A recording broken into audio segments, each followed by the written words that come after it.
Estos días pasados leíamos el capítulo 5 de San Juan, que es la curación del paralítico en la piscina de Betesda, del templo, y cómo Jesús después habla con los judíos, después de aquella curación el sábado, y veíamos cómo los judíos querían matarle. Y veíamos que ellos decían que no es solamente porque se salte el sábado, sino porque se hace semejante a Dios, ¿no? En la primera lectura de hoy del libro de la sabiduría hemos visto pues una profecía de este pecado de los judíos, ¿no? Es una profecía de este pecado. La raíz de la muerte de Jesús está en esta como envidia de ver que los judíos, de ver que este hombre, ¿no?, se iguala a Dios, como que se pone por encima de ellos, ¿no? Y hemos leído en la primera lectura, ¿no? Acechemos al justo, dice, presume de conocer a Dios y se llama a sí mismo hijo de Dios, ¿no? Esta es la raíz de lo que les corroe por dentro a los judíos, ¿no? Ver que Jesús pretende estar por encima de ellos, ¿no? Y es un pecado pues que fácilmente todos cometemos, ¿no? Cuando nos molesta ver el bien del otro, nos molesta que el otro esté por encima, ¿no? Y este pues pecado que es tan actual hoy en día, ¿no? Por eso siempre hay que hablar de igualdad para todo, porque nos molesta que alguien por algo esté por encima. Entonces hay que decir, no, todos iguales, ¿no? Aquí café para todos, ¿no? Bueno, pues este es como la raíz de este pecado, ¿no? Y fijaos cómo después Jesús dice que se tiene que ir a Galilea. Hemos empezado leyendo hoy, recorría Galilea, pues no quiere ir a Judea porque trataban de matarlo. Y estamos solo en el capítulo 5 del Evangelio de San Juan. O sea, que el Evangelio de San Juan llega hasta el 21. O sea, es decir, que estamos al principio del Evangelio, ¿no? Entonces, como desde el principio los judíos querían matarle. Más o menos esto es lo que estamos leyendo hoy, un año antes de la pasión. Y vemos pues cómo Jesús, sin embargo, aunque le quieren matar, pues cómo se sabe escabullir, ¿no? Cómo va a la fiesta, pero no abiertamente, sino a escondidas, ¿no?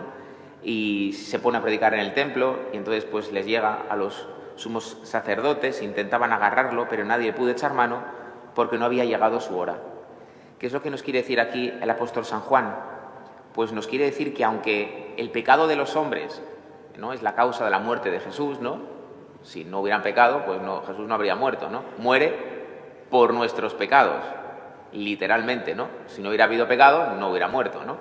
Sin embargo, no solamente muere meramente como fruto del pecado, sino que muere fruto del pecado y de que Él acepta cargar con el pecado. Él acepta que nuestro pecado le afecte. Él lo acepta. Nuestro pecado podría no afectarle.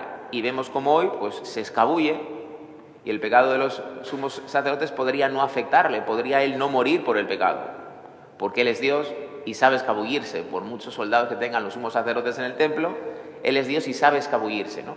La cruz, lo que celebramos en Semana Santa, es fruto del pecado del hombre y de que Dios libremente decide que le afecte nuestro pecado. Dios libremente decide cargar con nuestro pecado, ¿no? Por eso no le había llegado su hora y no le cogen. Los judíos les hubiera gustado matarle un año antes y no pueden, y están todo el año buscándole y nunca le encuentran. Mira que no es tan difícil, ¿no? Cuando tienes soldados a tus órdenes, no es tan difícil encontrar a alguien, ¿no? Pues no lo consiguen, siempre se les escabulle, nunca encuentran el momento, ¿no? ¿Por qué? Porque no había llegado su hora, ¿no?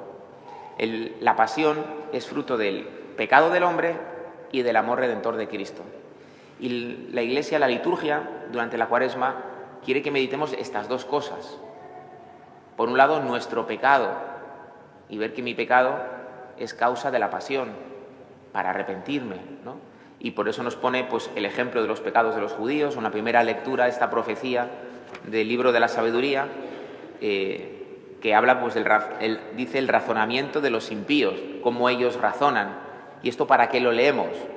¿Para ver cómo razonan los malos? No, bueno, también, pero para ver cómo funciona el pecado también en mi alma. Y la Iglesia quiere que en la Cuaresma, que estamos preparándonos para meditar en la Pasión, pensemos en nuestro pecado, en cómo pues yo también tengo este orgullo, cómo a veces también me puede molestar el bien del otro porque parece que me hace sombra, cómo mi orgullo es la raíz pues, de mis pecados, ¿no? Y en el fondo del dolor que le causo al Señor.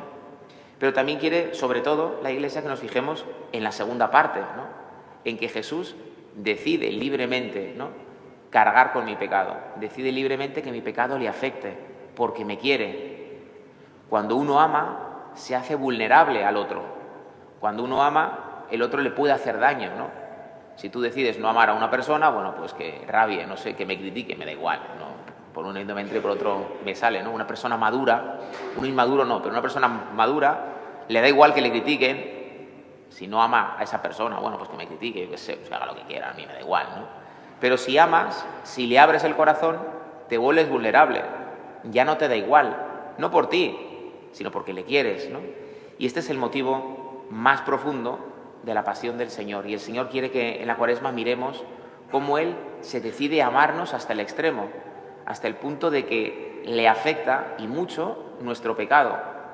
A Él podría no afectarle, podría decir, bueno, pues ya está, pues les he creado, han querido ir a su bola y no hacerme caso, pues peor para ellos, no serán felices y ya está, ¿no? Pero no, Él ha decidido amarnos y por eso le afecta nuestro pecado hasta el punto de la pasión. Y la liturgia de la Iglesia quiere que nos fijemos en esta decisión voluntaria de Cristo de amarnos, y de amarnos hasta el extremo, y de amarnos hasta la muerte de cruz. Pues pidámosle al Señor que nos dé luz durante este tiempo de Cuaresma para estas dos cosas, ¿no? Para descubrir nuestro pecado y sobre todo para descubrirlo a la luz del amor del Señor, que Él libremente nos ama y Él libremente elige que le afecte nuestro pecado para podernos redimir. Pues le pedimos al Señor que nos dé esta luz sobre nuestra propia alma y también sobre el alma de los demás, que tengamos en cuenta que el Señor ha decidido amar también a los demás, que son pecadores, pero ha decidido amarles, ¿no? Que a veces cuando vemos el pecado del prójimo nos parece que es la excusa para no amarle. Ah, no, es que es un tal, ¿no? Es que siempre critica, ¿sabes? Entonces no merece mi amistad, ¿no? Bueno, pues el Señor nos ama, ve nuestro pecado y decide libremente amarnos, y decide libremente que le afecte el pecado, y decide libremente sufrir por nuestro pecado. Pues le pedimos al Señor que en Cuaresma nos haga caer en cuenta de esto respecto a nosotros, de sabernos amados en nuestro pecado por el Señor y que el Señor sufre por mí, y también respecto a los demás, que el Señor, claro que conoce sus pecados, pero les quiere amar, y por eso también nos llama a nosotros a amar al hermano a pesar de su pecado. Pues le pedimos al Señor esta luz y que así nos podamos unir a su sufrimiento, a su pasión en la Semana Santa.